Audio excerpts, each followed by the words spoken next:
inaasahan, ang kabalikat ng bayan.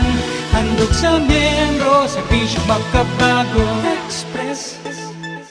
We have the senior analyst from the Member Loans Department mismo, no? Walang iba kundi si Mr. Dave Morris Distrito. Sir Dave? Hi, Ma'am Abby. Good morning. Good morning. Ayan, so mabuting araw po sa ating lahat. Once again, I am Dave Distrito of the Member Loans Department. So, una po, gusto ko po magpasalamat sa inyong lahat for taking the time to join us today for this eSkwela webinar episode 6. So, your presence here only shows that your commitment to understanding and utilizing the benefits and, of course, this salary loan privilege of our Social Security System or SSS offers.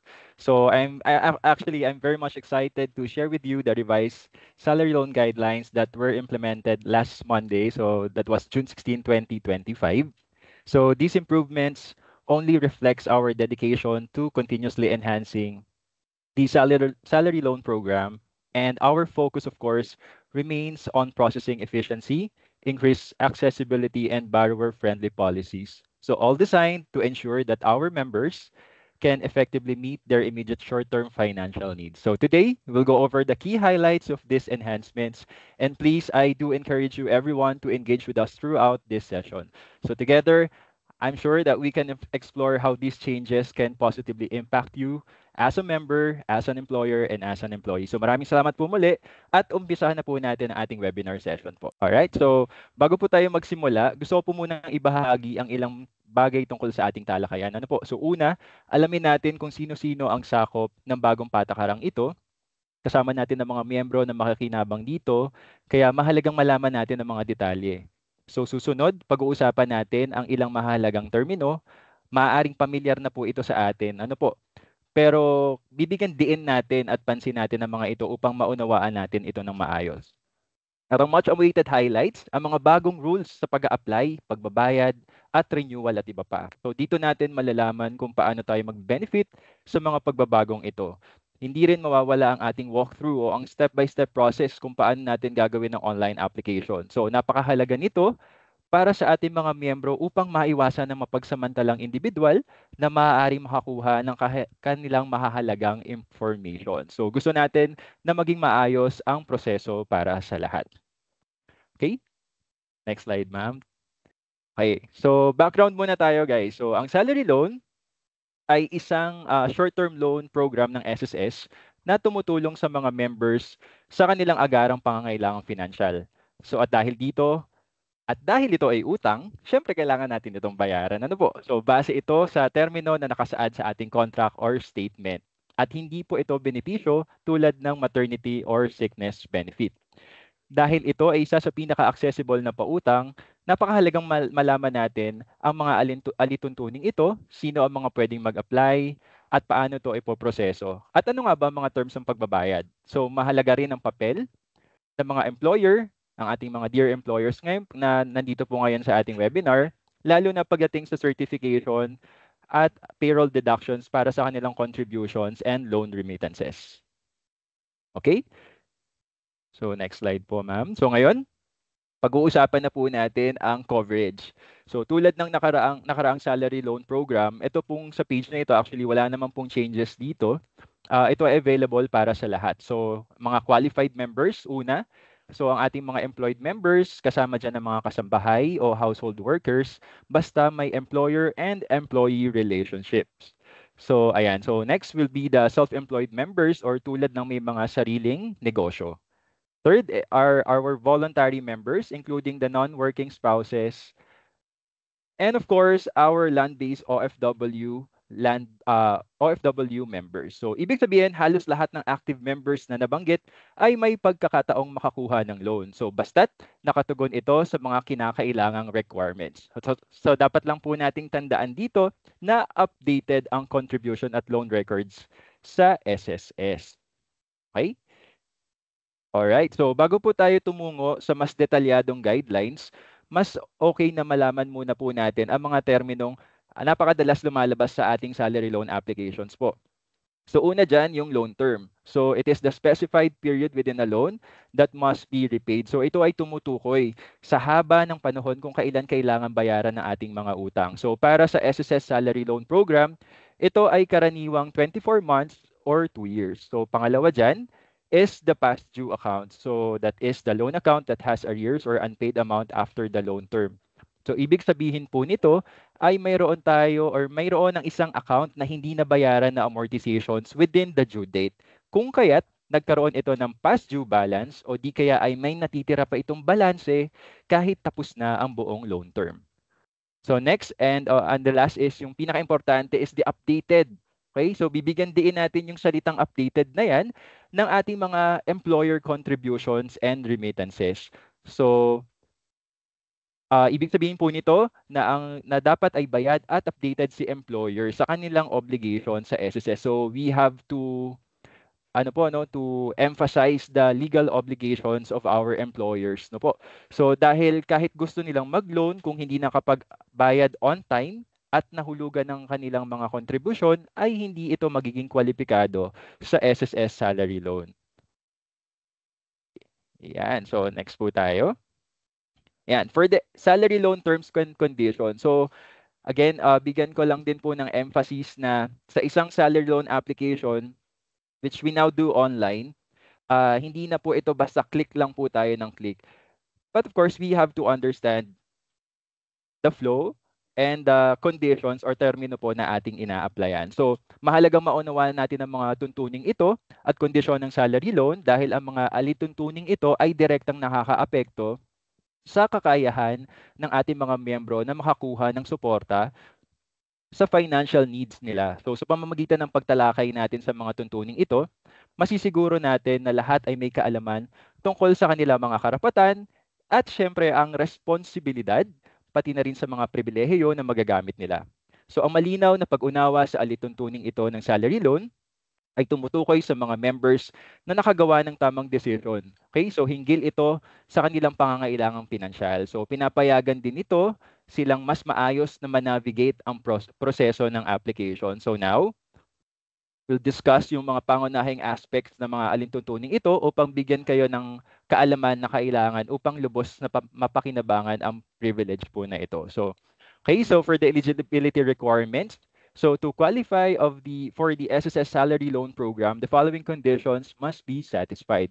So yung atin pong items A.1 to A.3 ay katulad din lamang po ito sa mga nakaraang requirements ng ating salary loan. So for this page, as you can see, wala naman pong changes or pagbabago sa ating condition na ito. So para sa 1-month loan, so kailangan po na may 36 months posted contributions and of course 6 months doon ay dapat na updated or posted within the last 12 months bago siya mag-file ng loan application. So ngayon naman, for the 2-month loan, kung ang gusto ni member, mas mataas ang requirements. Ano po? So dapat 72 months of posted contributions at kinakailangan pa rin na 6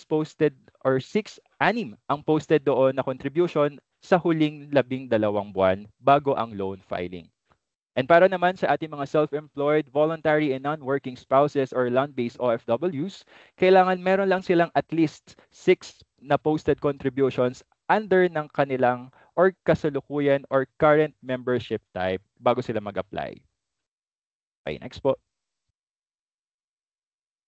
Okay, so next requirement po ay ang existing na rin po ito sa previous guidelines natin kung kaya't importante po na ang mga employers na mga employed members ay lagi po naguhulog ng contributions at loan remittances po nila on time. So bukod pa po dyan, isa po sa tinitignan ng SSS ay kung ang member ay nabigyan na po ba ng final benefit. So halimbawa, kung siya ay nag-retire na dati o binigyan ng permanent total disability, hindi na po siya pwedeng mag-loan.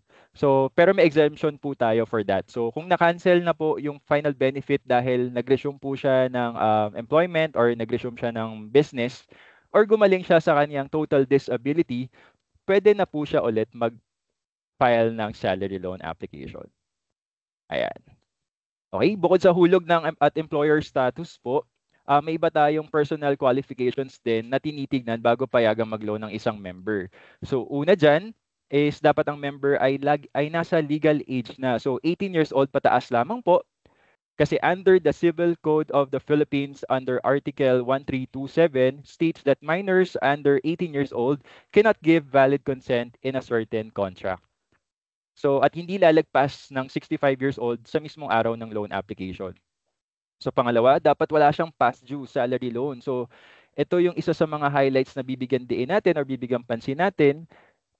Ibig sabihin, kung may dati siyang loan na hindi nabayaran on time, hindi lang po yung salary loan ang tinitignan natin. Nandyan yung mga checking natin ng calamity loans, existing calamity loans, salary loan early renewal program, and yung ating educational loan assistance program. So, kung may past due balance, automatic rejected po ito. So, pangatlo, disqualified din ang member kung may record siya ng pandaraya o fraud laban sa SSS. Ito'y bahagi ng ating protection, no po, ng funds and integrity ng ating program. So, yan po So, pang-apat, kailangan din na ang contact information ng member ay updated sa system ng SSS. Dahil doon po tayo nagpapadala ng updates or advices tungkol sa loan na ito. So, ito po, emphasize lang po natin. Bigyan diin natin itong have an updated contact information in the SSS database. So, it is our responsibility, no, ng tayong lahat, or individually po, responsibility natin ito, na kung alam natin na nabago na po, or nag-update na tayo, o nagpalit na tayo ng ating contact information, then we might as well update our records po sa SSS and other government agencies po para hindi na po tayo ma-hassle. So, panghuli, kailangan meron siyang active disbursement account na naka-enroll sa My.SSS account niya. Ito po yung tinatawag natin na Disbursement Account Enrollment Module or DAEM in the My.SSS portal. Kasi dito po, nire-release ang net proceeds ng approved loan. Kaya kung hindi po ito updated, hindi rin po makaka-proceed ng loan application ang members natin. Alright? So, nakakasunod po ba tayo? Yan. Salamat po. Next slide, ma'am. Abby, thank you. And so nalaman na natin kung sino-sino ang maaaring maging qualified. Ang tanong naman po, paano nga ba mag-apply ng loan? So katulad pa rin po ito dati na full online application na po. No? So we already started to have it in full online application po last 2019 pa po ng November. So pwede po mag-apply sa website o sa My.SSS mobile app kung saan po mas convenient si member. So para po sa mga employed members, wag po nating kalimutan na ipaalam sa kanilang mga kanya-kanya nating employers na sila ay nag-submit ng loan application dahil kinakailangan pa rin po nito ng certification mula sa ating mga employers po, no, para ito po ay ma-approve at hindi ma-deny dahil ang application po ay nag-e-expire. So hindi po sila forever dyan sa account ni employer po. Ito po ay may expiration na after 3 days kapag hindi po na-certify ni member po, ni employer po. So makaka-receive naman po ng notification si employer para i-certify ang kanilang application online. Pero of course, alam niyo po, kung lalo na kung kailangan na natin, napaka-importante rin na i-heads up agad natin sa employer po. Yan naman yung lagi nating sinasabi, especially sa branches po na may mga nag-inquire na members na bakit hindi pa napaprocess yung loan ko and then upon checking, hindi pa pala na ito na i-certify ni company or ni employer. So tayo as member po, i-heads up na lang po natin sila or sabihan natin sila ahead of time. Ayan. So for the salary loan amount, ayan, so a one month loan is equivalent to the average of the member's 12 latest posted monthly salary credits or MSC. So yun yung mga abbreviations na usually na-encounter nyo sa MSC is the monthly salary credit. So yung average na po na yun ay nire-round up pa po sa susunod na mas mataas na MSC. At yun ang magiging loan amount. At kung mas mababa ang amount na in-apply niya, yun po ang susundin natin. So para naman po sa 2-month loan, first doble ang average ng 12-month or latest MSCs natin. Tapos i-apply ulit ang same rule, rounded up or depende sa amount applied. So dito niyo po mapapansin o yung mga na-encounter nating question sa maraming members po. Ano po? So bakit hanggang 40,000 lang ang nakukuha ko? Kasi kahit na ang sahod daw niya ay 35,000 pataas. So, ang loanable amount po kasi natin ay nakakap lang po sa maximum MSC under the regular Social Security Program na hanggang 20,000 lang po. Kaya kahit ang sweldo ni member ay more than 35,000, ang maximum monthly salary credit na pwedeng i-apply sa computation ay 20,000 lamang. So ibig sabihin po nito, ang maximum loanable amount natin for the 2-month loan is up to 40,000 lang po. Ayan, so it's time, no? Ito po, makikita nyo po sa page natin ngayon, sa slide natin. I think it's time na ma-appreciate natin as member, also as employer po, yung ating disclosure statement. Ano po? So reminder lang po na yung loan amount po ng member ay hindi po 'yon ang exact na matatanggap po niya. So meron pa po tayong mga deductions diyan. Sabi po dito, the net amount of the loan shall be the approved loan amount less the applicable service fees, prorated interest, and outstanding balance of previous short-term member loans of, if any. So kaya nga po natin siya tinatawag na net proceeds dahil yun ang aktual na papasok sa account ni member. So ito ay makikita natin sa disclosure statement na nandyan po ngayon sa ating page. Review of loan proceeds and confirmation of the net proceeds to be received in the loan application. So mapapansin nyo dito, ano po, appreciate natin po everyone yung ating disclosure statement. So the loan amount, the other charges, the fees na binabayad, and mapapansin nyo sa item C, yung balance. So may balance si member sa previous loan niya. So diyan sa balance niya sa previous loan niya, so makikita dyan yung loan type and the amount na ibabawas po. And of course, the net loan proceeds. So wala na pong kawala. Ano po, kapag may nagtanong na hindi ko alam kung magkano yung nakuha ko kasi pindot-pindot lang po tayo, hindi natin masyadong naunawaan ng ating disclosure statement. So nandyan na po, kompletong-kompleto na po yan. Meron na pong mga deductions po, especially dun sa may mga previous loan balance po. So malinaw, hindi na tayo magtataka kung bakit ito lang yung nakuha natin. Alright? Next, for the interest, service fee, and penalty. So ito yung isa sa highlights natin. Ano po? Yung interest rate. Ngayon, para mas klaro po, ito yung breakdown ng applicable interest rate depende sa loan history ni member. So una dyan, kung first-time borrower ka o nag-renew ka ng loan, pero hindi ka nag-avail ng penalty condonation within the last 5 years, ang interest rate nyo po would be 8% per annum based on diminishing principal balance. So ito yung nasa announcement natin, ano po, na binaba or nagkaroon ng pagbaba sa interest rate si SSS. The next, kung kayo naman ay nag-renew at nakinabang or nag-benefit sa penalty condonation program sa loob ng huling 5 taon, mas mataas ang iyong magiging interest, which is 10% per annum, at gayon din, based din po ito sa diminishing principal balance. So in short, incentive po ito sa ating mga borrowers na may maayos po ang posting ng payment or maayos magbayad kasi medyo less risky din po sila pautangin. So katulad din naman po ito ng ibang lending institution, mas malaki po ang interest na binibigay sa mga high-risk debtors. So yung mga nag-avail naman ng condonation ay yung mga members po natin na hindi po nakapagbayad on time. So for whatever reason po, sila yung mga hindi nakapagbayad on time. Pero after 5 years naman po, they'll have the chance to avail of the 8% interest. Ayan. So next slide po, ma'am. Okay, for the salary loan interest rate change. So isa ito sa mga pagbabago sa bagong guidelines natin, yung interest rate. So dati mayroon lang po tayong 10% interest rate sa lahat ng ating borrowers, pero ngayon po may dalawang possible interest rate na po tayo na depende sa loan history ng isang borrower.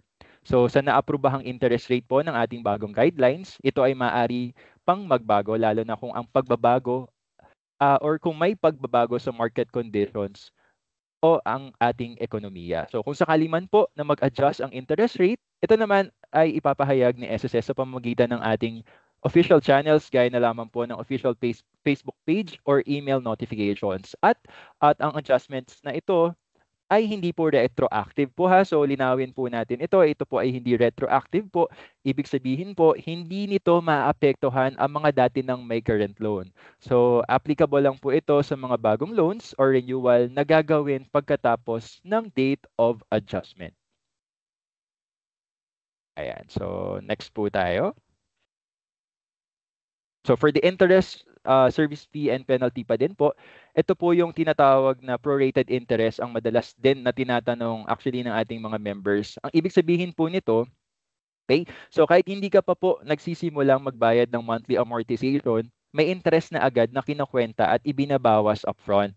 So paano ito kino-compute? Simula po sa araw na na-approve ang loan mo hanggang sa katapusan ng buwan bago pa magsimula ang unang nakatakdang bayad mo. So buong duration na po 'yun ha. So ang kukumpyutan po ng prorated interest ay kukunin at automatic na ibinabawas sa loan proceeds. So for example po, kung ang loan ay na-approve last April 15 at ang unang hulog ay sa June, which is ang deadline is July 31, yun yung usual practice natin. So end of the following month po yan. So ang prorated interest ay kukwentahin mula April 16, which is 15 days, April 16 to April 30, and the whole month of June 2025. So in total po, that is 46 days. So yan po. So isa pa po ito sa reasons kung bakit hindi ito buong nakukuha ni member ang kanyang loan amount. Okay, so for the maliban dyan sa prorated interest po, binabawas din natin ang net loan proceeds or sa net proceeds ang service fee. So naka-fix po ito ng 1% of the total loan amount. So kung 20,000 ang loan mo, may bawas agad yan na 200 para sa service fee bago po ito i-release sa account mo. So kung ang loan naman po ay hindi nabayaran within the due date, ito ay magpapataw ng 1% per month, pero ito po ay kinukwenta na araw-araw, kaya kahit ilang araw lang po ang delay, may dagdag singil na agad yon. Kaya kung pwede lang pong maiwasan, mas maganda pong magbayad on time para na rin po maging qualified kaagad sa loan renewal po. At kung sakali naman na hindi talaga nabayaran ang loan kahit tapos na ang buong loan term o yung contract natin na 24 months, magkakaroon po ito ng karagdagang singil, which is 10% annual interest and 1% monthly penalty. Kaya sa tuluyang nabayaran or hanggang sa tuluyang nabayaran ang buong balanse. Kaya habang kaya pang bayaran po ng maaga at on time, malaking tipid din po iyon sa interest and penalty. Okay, so for the schedule po, kapag na-release na ang loan ni member, susunod naman ang pagbabayad. So, ang salary loan ay payable in 24 equally divided monthly amortization, so 2 taon ng term. Pero hindi po kasi agad-agad nagsisimula ang bayad sa susunod na buwan. So, ang unang amortization ay nagsisimula sa ikalawang buwan, kasunod ang loan approval. So, halimbawa, kung ang na-approve ang loan ng April, ang unang amortization ay para sa buwan ng June at ang deadline nito would be on July 31, end of the following month, gaya ng nabanggit natin kanina. Okay? So, ang payment deadline naman po ay laging sa huling araw ng buwan pagkatapos ng applicable month. So, kung ang amortization ay July, ang bayad or due date naman po ay August 31. Pero guys, kung sakaling pumatak sa weekend o holiday ang deadline, okay lang po ba na magbayad the next working day? So ito yung mga usually na nare-receive nating tanong po sa branches o sa mga kapitbahay natin na naku, nakakalimutan ko magbayad kasi holiday pala yung due date. So paalala rin po na ito po ay ina-accept natin. Gamit ang payment reference number. So okay lang magbayad kasi automatic naman po yan na titrigger yan ng system na kapag ang due date ay tumapat sa holiday, Saturday, Sunday, or weekends po, pwede pa rin pong i-process yung payment. So paalala rin na gamitin po sana natin ang ating payment reference number or PRN sa bawat hulog. And just to remind everyone na ang payment reference number po is unique. So hindi siya forever na yun yung gagamitin natin na reference number po every time or kada buwan na magbabayad po tayo. So we have to generate this specific or unique payment reference number po every time na tayo ay magbabayad sa mga accredited SSS facilities or tellering facilities or other accredited payment channels. So kaya mahalaga pong subaybayan natin ang due dates at siguraduhin na updated ang contact information ni member para makareceive siya ng mga abiso at PRN sa bawat bayad. Okay po. Alright, so ayan na yung application of the salary loan payment. So ngayon, paano ba natin daw ina-apply ang mga bayad sa loan ng isang member? So may tamang pagkakasunod-sunod po yan. Kapag nagbayad ka ng amortization, ito ang order na sinusunod natin. So penalty muna kung meron, then the interest, and lastly yung ating principal o yung mismong utang natin. So, ibig sabihin, kung may atraso ka sa bayad, uunahin muna nating bayaran ng penalty at interest bago pa ma-apply ito sa mismong principal. So, ngayon, Kung mas malaki ang nabayad ng member kaysa sa dapat niyang bayaran, ang tawag naman dyan is overpayment. So kung may existing loan pa siya, ito ay ina-apply ang sobrang bayad sa active loan niya ayon pa rin sa same order, which is the penalty, interest and the principal. Pero kung wala ka na pong active loan, pwede po itong i-refund ni member or pwedeng i-refund ni member ang excess or sobra basta mag-request siya or mag-validate sa nearest SSS branch po. So, for a convenient way po, na doon tayo magko-file sa pinakamalapit na SSS branch po sa atin. Kaya, and again, to remind lang po na mahalaga talagang sinusuri ni member ano po ang kanyang payment records, lalo na kung may nakikitang double payment or sobrang hulog. Okay, next, yung default. Yan. So ngayon, paano kung hindi naman daw nakabayad ang member ng tuloy-tuloy? Kailan siya tinuturing or kino-consider po na defaulted? So kapag ang kabuuang bayad ay hindi nabayarang or ang kabuuang hindi nabayarang halaga kasama ang principal, interest, and the penalty ay umabot na sa higit na 6 months. So 6 months na hindi nabayaran, considered na po itong defaulted loan.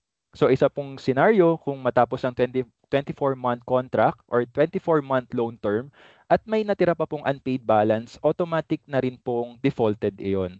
At kapag naging default yon, hindi na kailangang hintayin pa po ng SSS or hindi na natin kailangang hintayin si SSS na magpadala pa po ng demand letter or reminder. So agad-agad ang buong natitirang balanse ay itinuturing po na due and demandable. So ibig sabihin, kailangan na itong bayaran ng buo. So kaya napakahalaga na subaybayan po ni member ang kanyang amortization, especially for those employed members po na nire-remit or kinakaltas po sa atin ni employer, to always check through our my.sss account kung talagang posted po ang payments para wala po tayong aberya sa ating loan account. Right? Yan po. So, deduction daw po of the unpaid salary loan from the applicable benefit. So, ngayon po, ito po yung isa po nating dapat tandaan. Kung may utang ang member sa SSS at hindi ito nabayaran hanggang matapos ang loan term, of course, hindi po ito nawawala.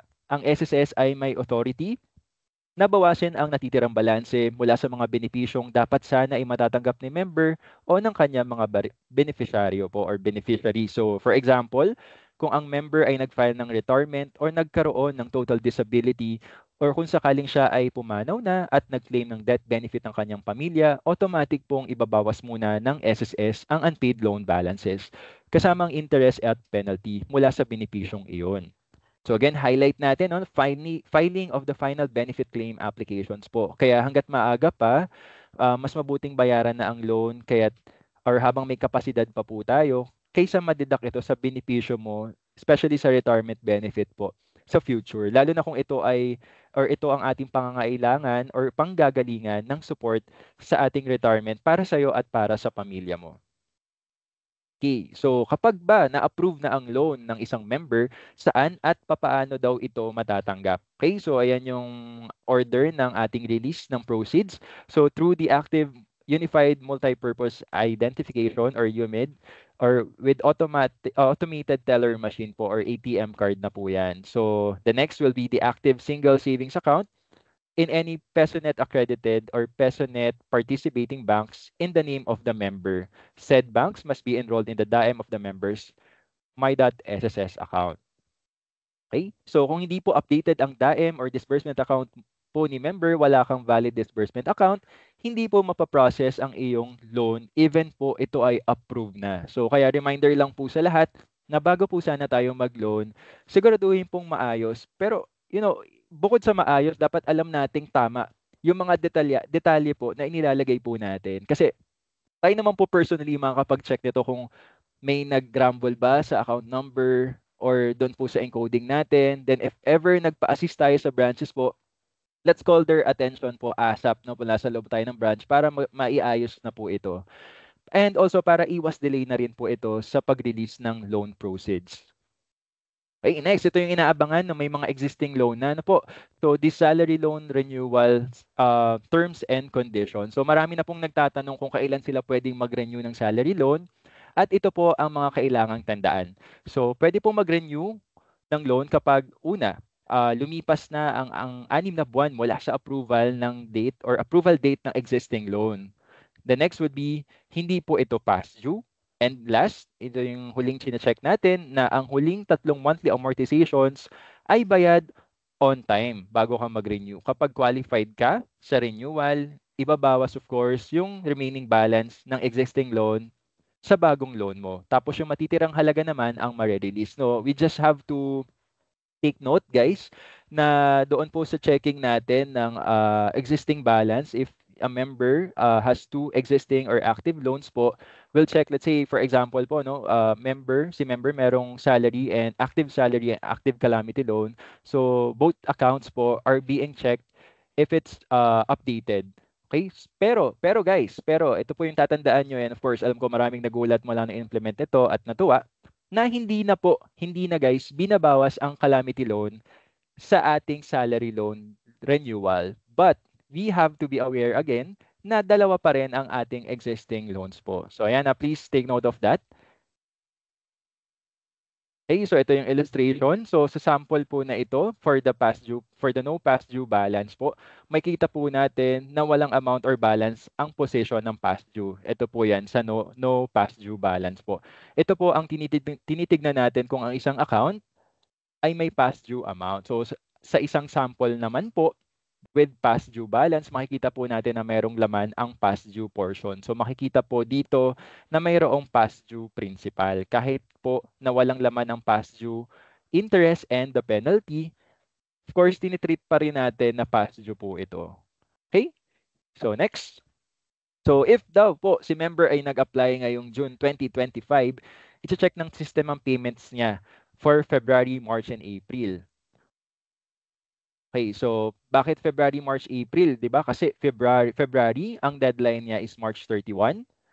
March deadline would be on April 30 and April po ang deadline nito is May 31. So dapat again updated or wala pong distribution of penalty sa 3 buwan po na iyon. So sa ating sample po, kahit na walang payment sa April, which is the applicable month is March, ay okay lang. Kasi since meron namang advance payment si member na na-cover ang schedule ng amortization niya. So, sa sample naman po natin, dito sa kabilang or sa second picture po, yung mas maliit na picture, may distribution of penalty ang account ni member since si member ay hindi nakapagbayad on time or for the amortization po, which is due in April. Kahit dinoble niya ang bayad niya ng May, nakita nyo po, nag-incur pa rin siya ng penalty. Ayan, so jump na tayo guys for the sample scenarios. Una, ang sample na ito ay para sa salary loan renewal ng member na kasalukuyang nagbayad pa ng nagbabayad pa ng kanyang loan or currently amortizing. So ibig sabihin ang loan ay hindi pa po tapos at hindi pa po nag-expire ang loan term.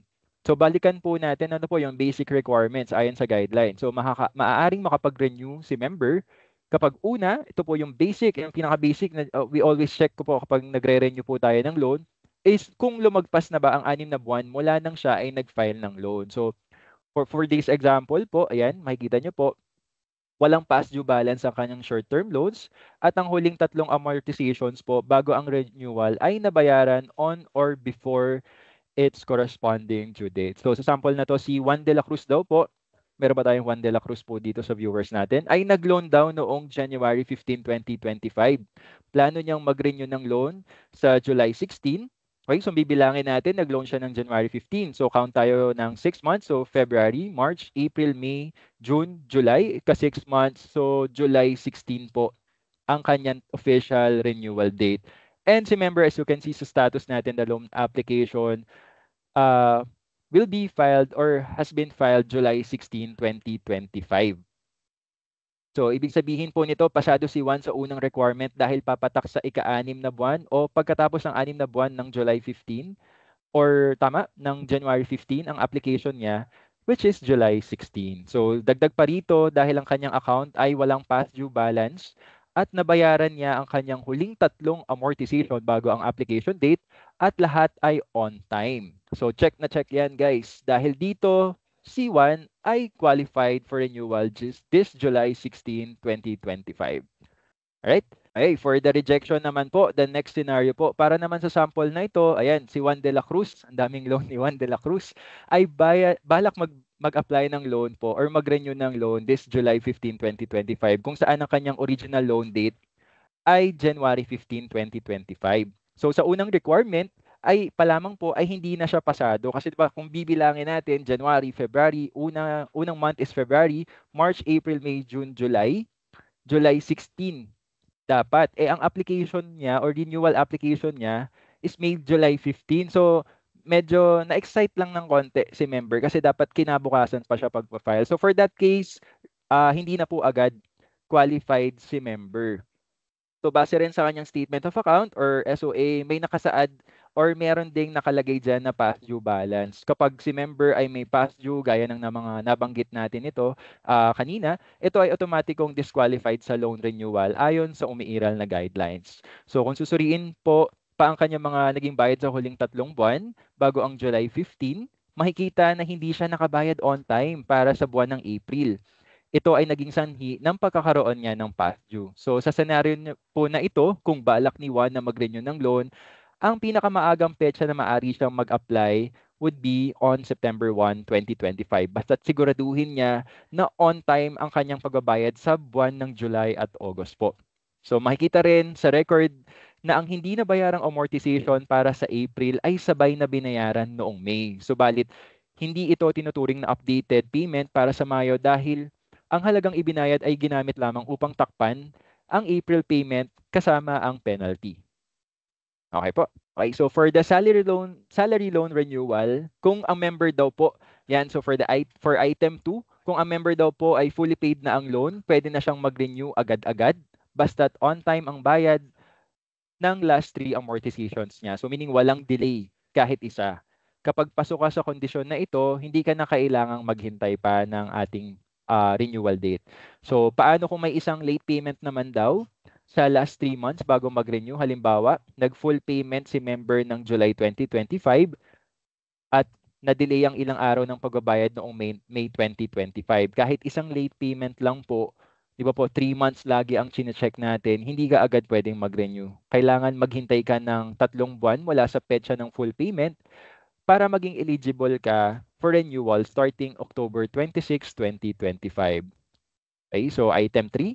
So for the minimum proceeds requirement, hindi po automatic ang approval kahit qualified ka sa time and payment history. Titignan din po kasi natin dino, no? We have to bear in mind ang kung magkano or matitirang proceeds sa bagong loan. So for most members, minimum ay 2,000 proceeds po ang required. Yan, sa mga regular members natin. Again, kung kahit na sabihing na-satisfy natin yung mga previous requirements, eligibility requirements, binawas yung previous loans natin, pero mas mababa sa 2,000 yung ating proceeds, then hindi po yan ipaprocess or i-accept or i-approve po ni SSS para masabi natin tayo ay eligible. So for the kasambahay naman po or household employees, minimum of 100 pesos po. Kung hindi ito umabot sa minimum, of course, hindi pwedeng i-process ang loan renewal. So, for the retroactive application po, yan, that's for item 4.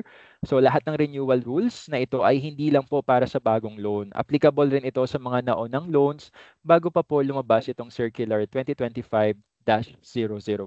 Covered ang lahat ng active loans kahit na matagal nang nag-avail basta't mag-renew sa ilalim ng bagong guidelines. Alright, again, meron tayong scenario daw, qualified daw. So bakit kaya qualified? Si Juan de la Cruz. So nakakatatlong loan na si Juan de la Cruz. So si Juan de la Cruz ay may loan noong December 5, 2025. Ay nag-full payment daw ng kanyang loan noong June 30. Yan, makikita nyo, June 30, 2025. So ngayong July 1, balak niyang mag-renew ng kanyang salary loan. So pasok na po siya, ano po, kung 'di ba, kung babalikan niyo yung basic requirements natin, pasok na siya sa unang requirement dahil ang minimum 6 months niya ay nasatisfy niya na. So mula December 5, 2024, lumagpas na siya ng 6 months pagsapit ng July 1. So dahil fully paid na ang kanyang loan, automatic na wala na siyang past due balance kasi nga fully paid na. So kaya't ang susunod na titignan na natin or titignan na po ng system ay kung on time ba ang kanyang last 3 months contribution.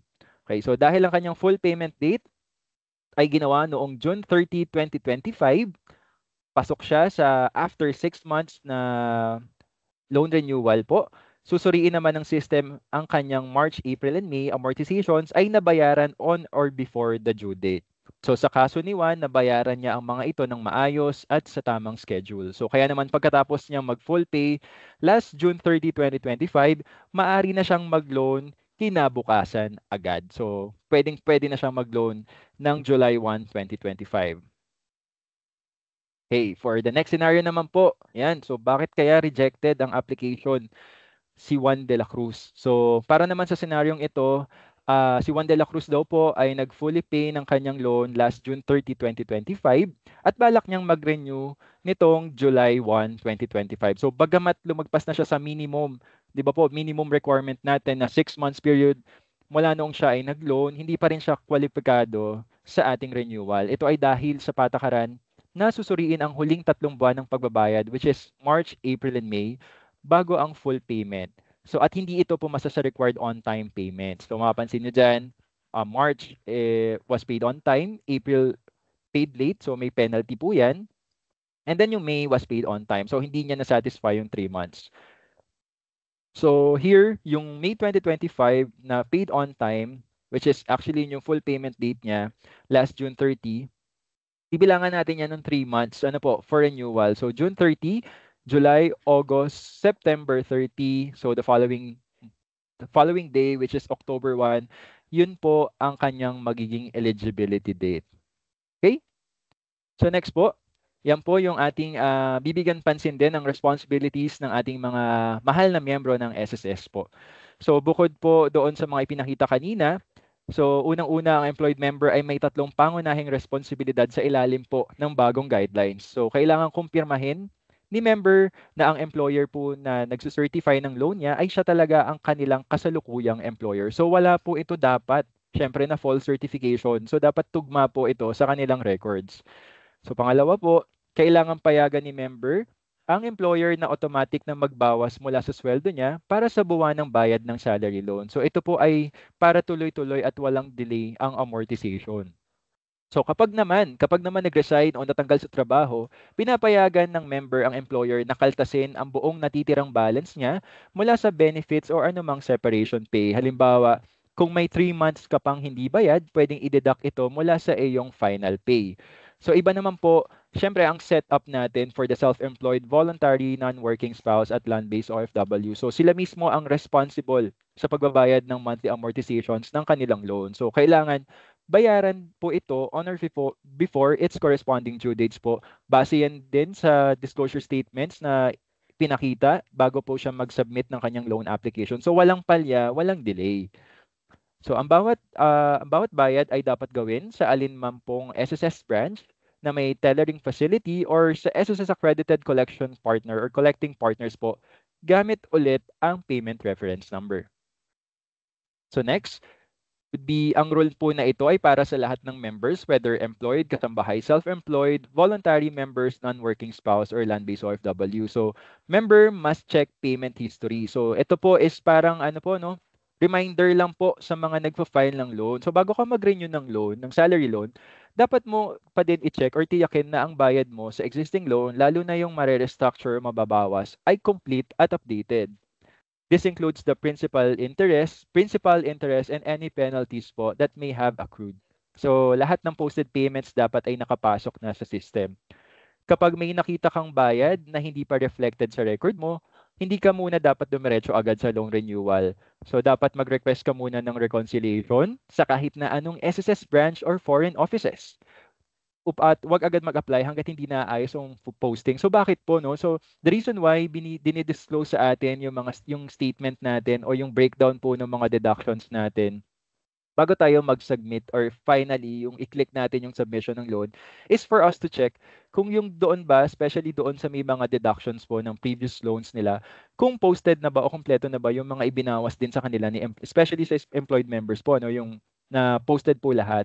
So in the event lang na nakita nating may kulang, then might as well wag po nating i-submit agad kasi we have the access naman po 24/7 for this loan filing. So, kumbaga hindi naman tayo minamadali na pindutin mo agad yan. So, para at least lang din, masatisfy tayo as a member, as an employee, kung bakit kaya ang laki pa ng ibinabawa sa akin ni SSS. So, there might have been certain reason, let's say for unemployed member na baka hindi pa nare-remit ni employer yung binawas po sa atin. So kung itutuloy mo pa rin ang salary loan application kahit hindi pa reconciled ang record mo, may may kaakibat po itong consequence. So you are agreeing that whatever amount of deduction shown is final. Okay, so isa sa mga responsibilidad pa po ng member ay siguraduhin na tama at updated ang kanilang contact information sa SSS system. So pwede itong actually gawin online sa pamamagitan ng pag-login sa my.sss account via website or the mobile app. At ang isa sa pinaka-convenient pa rin naman ay mag-submit ng SSS E4 copy, which is the member data change request form, sa pinakamalapit na SSS branch or foreign offices. So, bakit nga ba mahalaga ito? Kasi dito pinapadala ni SSS ang updates for whatever type of benefit and privilege po, PRN notices, loan info at iba pa. So, kung mali ang contact info mo na inilagay, baka hindi mo ma-receive or totally hindi mo talaga ma-receive ang mahalagang notices na ito. So may mga instances tayo na naka-encode na, let's say, email address sa system ni SSS pero hindi pala updated. So yun nga, balik tayo doon sa basic na responsibility natin sa online. The reason why meron tayong online is para accessible po or meron tayong capacity to check yung mga ating mga records po kung tama at updated. Or kung sakaling may bagong trabaho o bumalik sa trabaho ang isang member, kailangan niya ring magbigay ng pahintulot sa kanyang bagong employer. So yan, dapat niyang i-authorize ang bagong employer na i-deduct ang amortization ng existing salary loan mula sa kanyang sweldo. So automatic na po yan. So reminder lang ulit sa mga members na may mga or nag-apply, natanggap na sa kanilang bagong trabaho, and we know na meron naman talaga tayong existing loan sa SSS. So automatically po, i-ready na natin yung ating mga statement of accounts sa bago nating employer para masundan na or para maumpisahan na po ang resumption ng ating payment or monthly amortization. So hindi lang kasi principal ang kasama dito ang interest and penalty kung meron man dahil sa late remittance. So ang layunin nito ay tuloy-tuloy ang pagbabayad kahit lumipat ka na sa trabaho. Okay, kapag ang isang empleyado naman po ay nag-apply ng salary loan, may mahalagang role pa rin si employer. So ayan, so heads up po sa ating mga employers na nandito ngayon. Kailangan nilang mag-login pa din sa my.sss account at gawin ang tinatawag nating electronic certification ng loan. So sa certification na ito, ina-attest ng employer ang 3 or 3 bagay. So una, kailangan tiyakin ni employer na kasalukuyang empleyado niya talaga ang member na ito. So walang certification kung resigned na or separated na si worker. So pangalawa, kailangang sapat ang net take-home pay ng empleyado para makover ang buwan ng hulog sa loan. So kung masyado nang mababa ang sweldo, baka hindi na ma-approve ang loan dahil hindi kakayanin ng deduction. So pangatlo, inaatasan si employer na singilin sa pamamagitan ng payroll deduction ang bawat buwan ng hulog ng loan. At of course, i-remit ito sa SSS on time. So hindi lang basta deduction, kailangan siguraduhin din na naipapasa ng SSS or sa SSS ang bayad. So employer ang may pananagutan sa koleksyon at anumang pagpapasa ng bayad. So next, fourth item, kapag ang empleyado ay humiwalay na sa kumpanya, whether voluntary, through resignation or retirement, or involuntarily, through termination or closure po ng business, may obligasyon pa rin si company. So kailangang kaltasin ng employer ang buong balanse ng salary loan mula sa anumang benefits or final pay na matatanggap po ni employee. Pagkatapos, ang nakaltas na halaga ay dapat na pong i-remit ng buo sa SSS. So paano naman daw kung kulang ang compensation or benefits ng empleyado para mabayaran ang buong utang? So sa ganito pong case, dear employers, may reporting requirement ang employer po. So dapat i-report sa SSS ang date of separation at ang unpaid loan balance gamit ang collection list or loan collection list, LCL. So yan po, gamit yung LCL na yan. So deadline po, not later than the last day of the month following the separation. So halimbawa, kung na-separate si Ana noong July 15, kailangan ma-report sa SSS ang information niya bago matapos ang August 2025. Alright? So for the other conditions po, kung na-approve na ang salary loan, hindi na ito pwedeng i-cancel. So wala po tayo, again wala tayong cancellation kahit hindi pa po nagagalaw ang pera. So pero meron kung gusto ni member na tapusin agad ang loan niya, pwede naman niyang gawin ito through full payment. Sa madaling salita po, kung gusto mong bayaran agad, kahit hindi pa tapos ang loan term, pwede naman po. Pero dapat bayaran ng buong balance including any interests or penalties up to the date of full settlement. So may mga pagkakataon na maaaring bawiin din po ni SSS or i-recall ang na-disburse na salary loan. Ito ay para sa mga exceptional cases natin gaya ng system error, duplicate crediting, unauthorized credit. Sample, kung ikaw ay nag-apply pero hindi naman pala ikaw.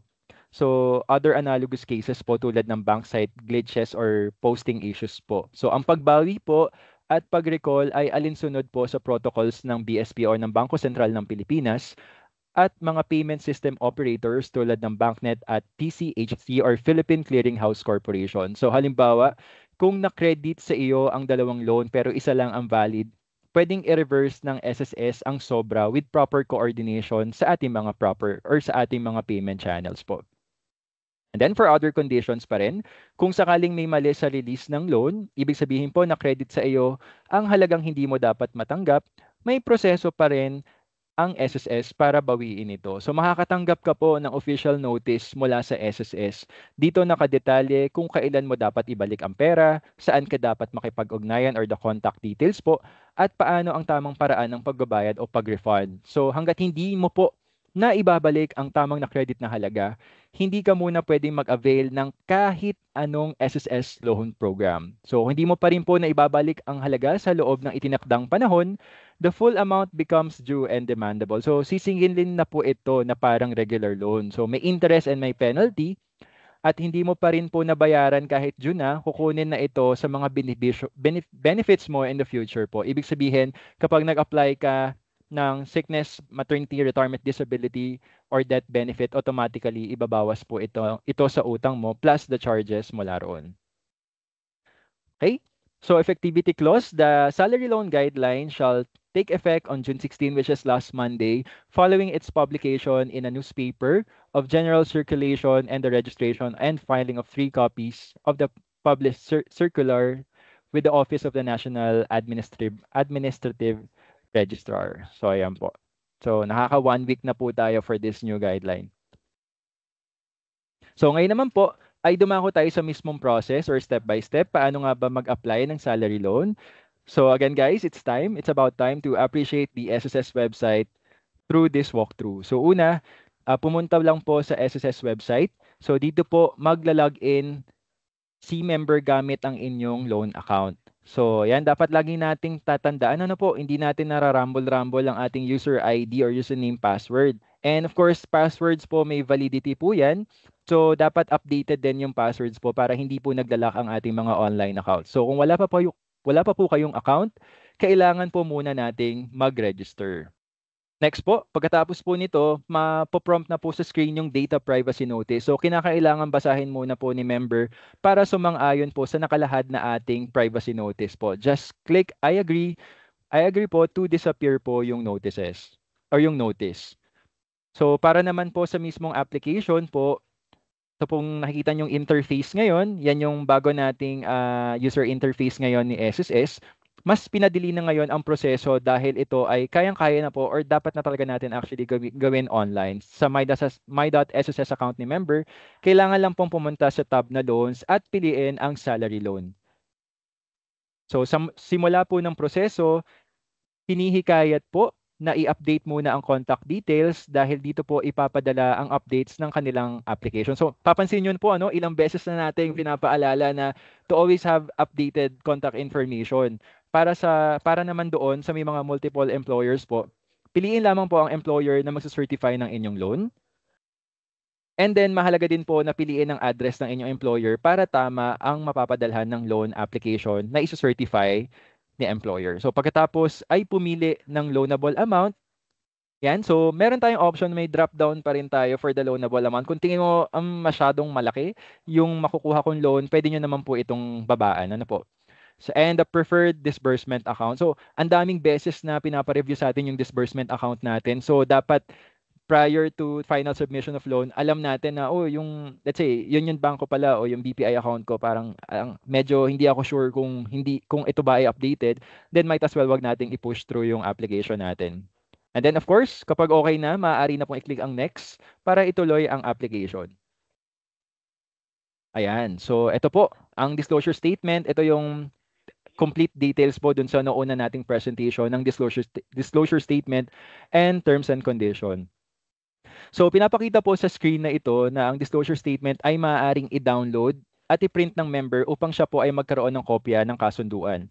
So, ang disclosure statement po ay naglalaman ng mahahalagang information tungkol sa loan tulad ng loan amount, interest rate, other deductions po. And of course, makita nyo sa mahabang table na ito, yung loan amortization schedules at iba pa. So, layunin kasi nito na ipaalam kay member ang kabuuang obligation niya at mga detalye ng kanyang pinapasukang utang. So, sa kabilang side naman, for the terms and condition, nakasaad naman dito yung patakaran at alituntunin na kailangang sundin ni member sa pagkuha ng pagbabayad ng loan. So, kabilang dyan yung mga karapatan, yung rights, responsibilities ng member at ni SSS. Process ng application, renewal, penalties sa late payment, at iba pang legal issues. So kaya po, napakahalagang basahin. So wag po nating i-skip to as much as possible po. Let's say, paalala lang dun sa mga nag-file sa mga public, public, yung mga shops po, computer shop. So for data privacy, ingatan nyo po yung inyong mga detalye kung kayo ay nagsasubmit sa mga public na mga computer shops po. So pwede nyo na lang picturean yan and isubmit natin kay employer po. Pero kung may personal naman po tayong gamit, do not forget to download and of course understand the terms and condition and yung i-appreciate natin yung disclosure statement na ito. Alright, so dito po sa step na ito, makikita natin na maaaring i-download ang disclosure statement. Yan, nakalagay dyan. Kapag naunawaan na po ng mabuti at nakalahad dito ay kinakailangan na pong i-tick ang checkbox para makapagpatuloy tayo at na ibig sabihin ay tayo po ay sumasang-ayon. Hindi po gagana ang next button kung ito po ay hindi pa nakiklik. So, ang appreciation natin ng page po mula taas, pababa po yan. So, baba po yung pag-click ng I agree or next button po. Saka lang tayo magpo-prompt sa next page. Okay. So, susunod po dito, lalabas ang breakdown ng kanyang loan kasama ang certification, agreement at promissory note. Kapag nabasa at naintindihan na po talagang mabuti ni member ang terms and condition, ay i-click lang po ang checkbox at i-submit. So mapapansin niyo po dyan na po, pinakita na naman ni SSS doon nakapula yan, yung net proceeds niya. So wala na talagang reason si member para i-deny o sabihin sa branches na hindi daw niya nakita kung magkano yung kanyang loan amount at hindi siya sure kung naibawas ba ang kanyang previous loan balance. Okay, so bago ma-approve ang loan, pinapakita na naman kay member ang net proceeds ng kanyang loan. So ayan, nilakihan na po yung size ng text. So ang loan ni member para aware lalo si member sa halaga na kanyang ipina-file o matatanggap. So kapag siya po ay nag-agree sa loan amount, kinakailangan po na i-tick ang box para ma-enable po ang confirm button. So after po, ma-confirm ni member ang net loan proceeds. Okay, lalabas na po sa screen ng member ang successful submitted application po niya. So kung employed member naman po si applicant, nakalagay po yung notice na we are awaiting for employer certification. So at kung self-employed voluntary member naman po, ay maghihintay na lamang si member ng crediting ng net proceeds ng kanyang loan. So tuloy-tuloy na yung processing for SEVM or self-employed voluntary members po. Wala na pong kailangang approval as long as you are qualified. At kung si member naman po ay nag-apply ng loan kahit kakasubmit pa lang ng kanyang loan. So medyo nakalimot si member na kakafile ko lang pala 5 minutes ago tapos nag-file ulit ako ngayon at hindi pa po na-disburse ang net proceeds po, ayan naman po ang magpo-prompt na rejection message niya. Now, with pending loan application, you may apply for another loan after the processing of your existing loan application po. Okay, for the sample inbox notification po kay member, so napakaraming ways na po ang ginamit ni SSS to remind our members on the process of salary loan application po. That is through the inbox notification sa my.sss account niya and sa kanyang email address po. Kaya talagang napakahalaga guys na updated ang ating contact information, especially ang ating email addresses and cellphone numbers. So maaari ring makatanggap ng in-app or email notification na successful ang loan application. So para sa mga employed members, ang susunod na step ay certification ni employee. Certification ni employer. So yan, dumako naman tayo sa salary loan application process, yung walkthrough or step-by-step ni employer. Sa side naman ng employer, kailangan pa rin of course mag-log in sa kanilang my.sss account at i-certify ang loan ng empleyado. So kailangan nilang kumpirmahin na employed pa ang member at sapat ang kanyang net take-home pay para sa amortization. So naririnig pa po ba ako? Okay naman po. Ano po? Alright, so ang next step natin, mag-log in sa my.sss account bilang employer, pumunta sa www.sss.gov.ph at piliin ang employer login. So input natin ang iyong user ID at password, saka i-click ang sign in. So yan sa dashboard na yan, sa interface na yan, makikita po agad natin, ano po, yan yung nakabilog na pula, ang certification of loan, claim, or benefit. So piliin po dito ang salary loan.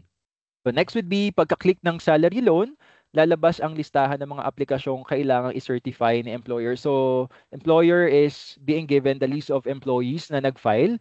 So maaring hindi i-certify ang ilan sa mga tao dahil nasa pagpapasya pa rin ng employer kung kwalipikado ang empleyado base sa kanilang internal assessment at kasunduan ng employer sa SSS bilang bahagi niyang responsibilidad. So linawin po natin na the reason why dalawa yung options, either certify or not certify, kasi we have the authority or we're being given the authority to certify or not certify a certain application. So in case lang na kailangan lang siguro talaga nating i-explain sa member yung reason, especially those sa mga hindi nasa-certify ni employer, kung bakit ba natin hindi pinayagang makapag-reloan si member po. No? Kasi ang daming pumupunta na hindi daw po ako hindi ako na-certify na employer without them knowing kung ano ba yung reason kung bakit hindi ako sinertify. So, mahalaga pa din yung communication natin with the employees po para naman at least satisfied na sila sa end pa lang natin sa company. Okay? So, pagkatapos nito, i-click lang po ang text box, ang checkbox bilang pagtibay ng kanyang kasunduan at responsibilidad sa SSS bilang isang employer. So, hindi po gagana ang submit button hanggat hindi ito nakiklik. Kapag nagtagumpay na or na-tick na ang checkbox, i-click lamang ang submit upang magpatuloy sa proseso. Yan, after po nito masubmit, the certified employee is now displayed in the employer. Yan, sa employer details po. So after nito, lalabas sa screen ng employer ng mga listahan ng mga empleyadong kanilang na-certify. So tayo naman as employer, HR representatives, yan, so meron na tayong listahan ng mga i-follow up natin ng mga disclosure statements or statement of accounts para sa kanilang future deductions po. Alright, so ayan, for the sample inbox naman po, certified by the employer. If the loan has been successfully certified by the employer, a notification through the my.sss inbox will be sent. So, yan mapapansin nyo, di ba? It's either email or my.sss inbox po. So, sa inbox, guys, appreciate natin yung inbox po kasi usually nandyan yung mga updates natin. Tayo as a member and as an employer po. Bisitahin din natin yung mga nakapula doon sa messages or sa inbox po kasi may mga mahahalagang info doon na inilalagay sa SSS. And we'll have to wait for 3 to 5 banking days for the crediting of the net loan proceeds. So ngayon naman sagutin natin ang ilang karaniwang tanong na natatanggap natin. Ano po? These are the frequently asked questions. So ito ay bahagi daw. What does a past due amount mean? So a past due amount is an unpaid amount or arrears within the loan term. So ito ay bahagi ng loan na hindi nabayaran sa loob ng itinakdang loan term. So halimbawa, kung may hindi ka nabayarang buwan ng amortization habang active pa ang loan mo, considered na po itong past due. Ay, malinaw po yan. So next, what does a past due account mean? So a past due account is a loan account that has unpaid amounts or arrears after the loan term has expired. So ito naman yung lumipas na po yung buong loan term pero may natitirang utang pa rin. So ibig sabihin hindi mo na nabayaran ang loan kahit tapos na ang 24-month contract. So sa puntong ito, ang buong balanse ay considered na pong default. So next, What does a term updated employer contribution and loan remittances refer to? So yan, bibigyan natin ng pansin yung palagi yung word na updated. So bakit kailangang updated ang employer contributions at loan remittances? So kung hindi updated ang employer, hindi maaprubahan ang application ng employed member. So required po na bayad lahat ng contributions at loan remittances sa loob ng 2 buwan bago ang buwan ng application. Okay? So next po, what is the reason for the minimum age limit daw on loan application? So, ang legal age kasi sa Pilipinas ay para sa paggawa ng kontrata gaya ng itong loan na ito ng salary loan ni SSS ay 18 years old. So ayon sa Family Code or Civil Code, ang minors daw ay hindi pa maaaring gumawa ng kontratang may legal effect, kaya 18 pataas lamang po ang pwedeng mag-file ng loan. Okay? Is it possible daw to cancel the loan once it has been approved? So hindi na po. Once approved na ang loan, hindi na ito maaaring i-cancel. Kasi we were given, di ba, a lot of steps to verify, to check yung mga postings natin. And then last maklik natin yung agree and final submission po. Considered as good na po yun. Hindi na po pwedeng i-cancel yan. Pero kung gusto ng membro na tapusin agad ang loan niya, pwede naman, basta bayaran ng buo at walang natitirang principal, interest, or penalty. Ayan. So what types of benefits naman, what types of benefits could be affected by loans that are not paid? So anong mga benefits daw ang pwedeng mabawasan kapag hindi nabayaran ng loan? So kapag may utang si member at ito ay hindi nabayaran, ibabawas po ito mula sa benepisyo na pwedeng matanggap tulad ng retirement, disability, or death claims. Sa madaling salita, hindi po mawawala ang loan. Kung hindi nabayaran, sisingilin ito mula sa benefits. Ayan, so tapos na pala.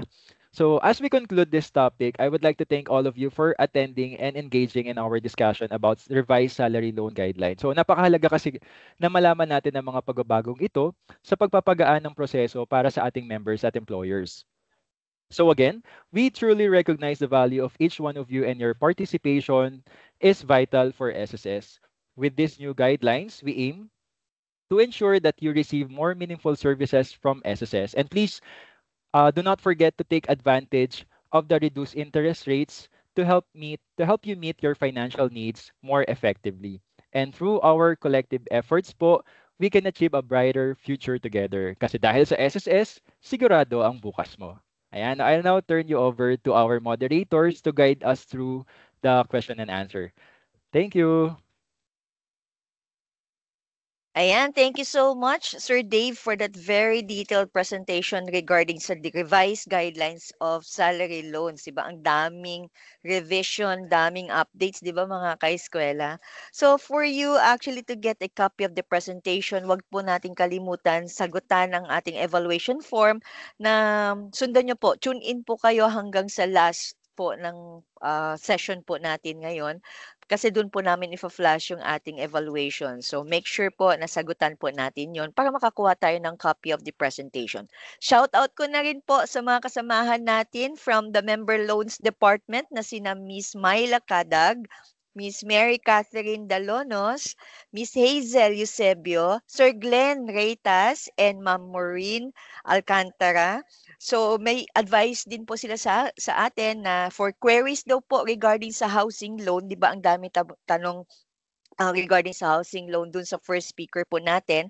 So yung mga regarding sa housing loan queries, please email us at usaptayo@sss.gov.ph or dun sa Usap Tayo portal po natin, or dito rin po sa official na member loans na email po nila, Member Loans Dep.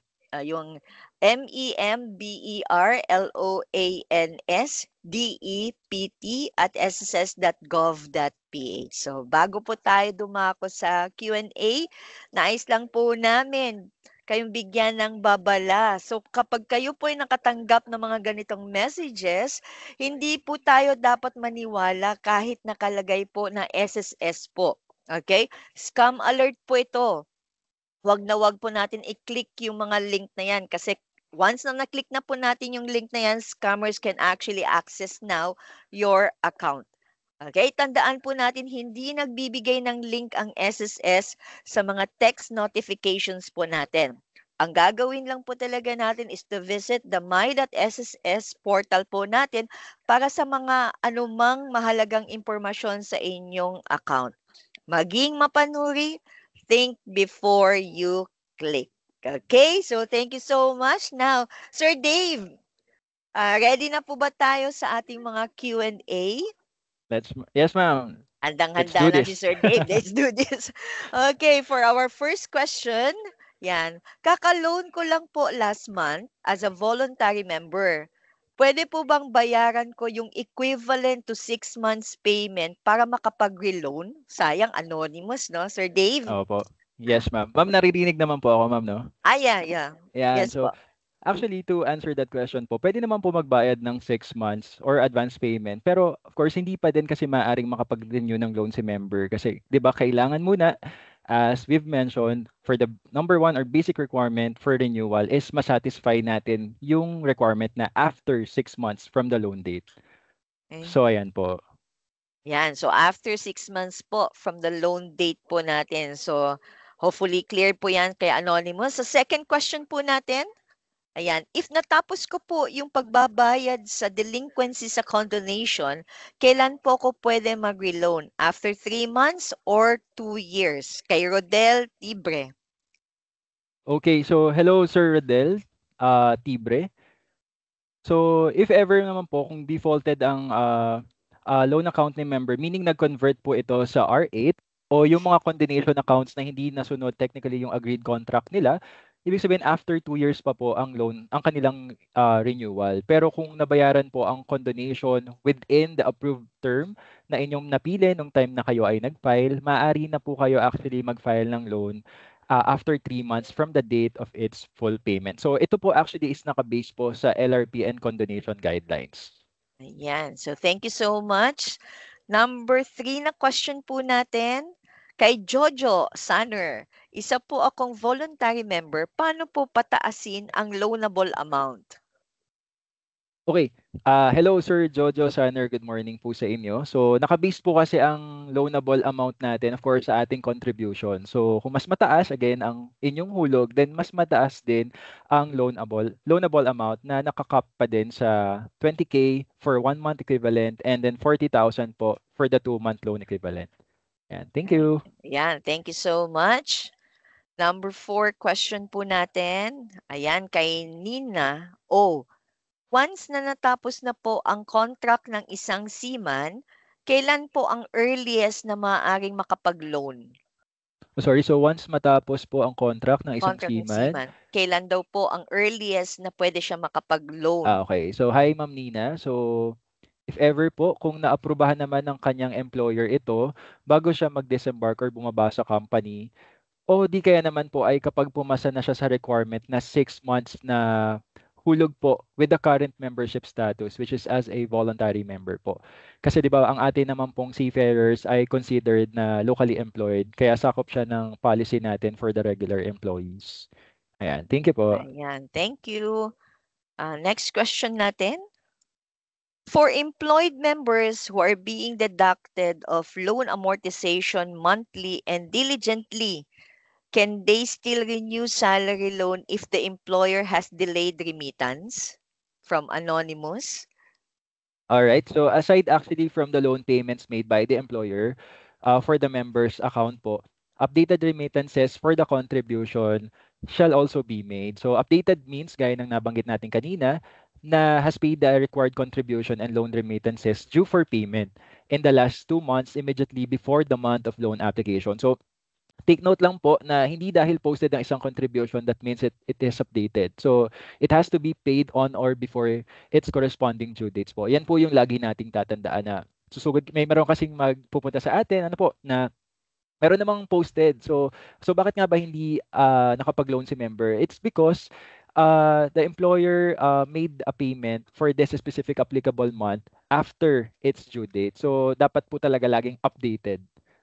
Ayan, you. thank you so much. So not only for the eligibility ng loan po natin is dapat na tingnan natin, but as well as yung contributions, kailangan updated din ang payment ng ating employer para smooth naman din po yung application natin sa loan, di po, Sir Dave?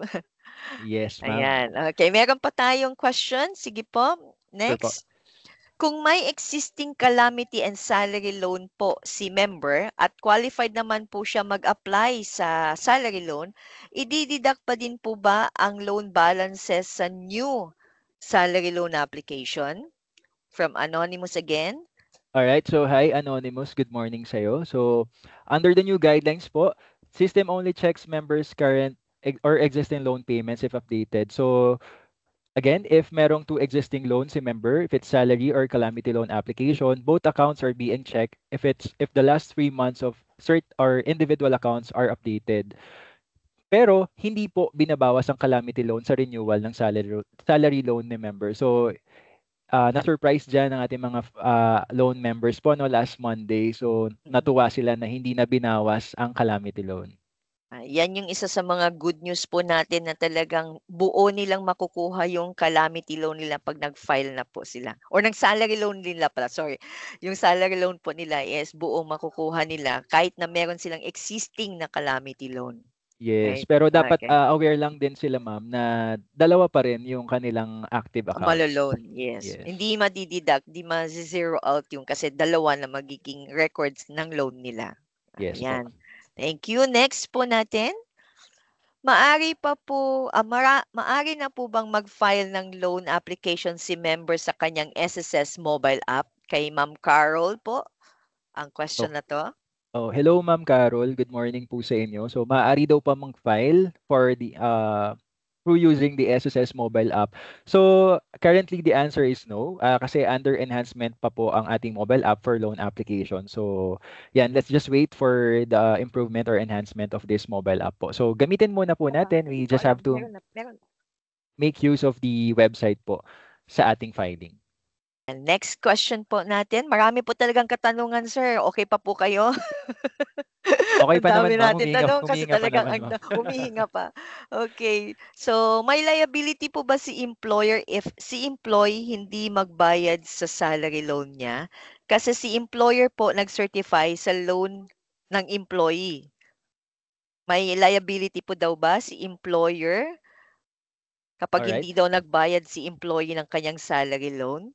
Actually, yes po. Kasi we have to take note po for our dear employers who are here in the webinar po na we have to be reminded of the legal obligations po natin as employer po. Since once na nag-certify tayo ng loan application po, then we're actually required to do certain payments po. Kasi also sa part ng employer po, meron din kasi itong implications sa clearances nila from SSS. Maring hindi sila may issuehan ng clearance si employer na ginagamit natin for government accreditations, bidding po, and other reasons po. Ayan. Ayan. Thank you so much, sir. So I think that would be the last question Thank natin. you po. Thank you, Ayan, ma'am. salamat po ng marami, sir, sa pagbigay niyo po ng mga latest update yan. Latest update and Thank you din po. revision ng ating salary loan. So bigyan naman po natin ng virtual clap si Sir Dave. Again, thank you rin po sa pagsagot sa mga katanungan ng ating mga participants. Thank you so much po. Maasahan ang kabalikat ng bayan. Handog sa miyembro, serbisyong magkabago. Express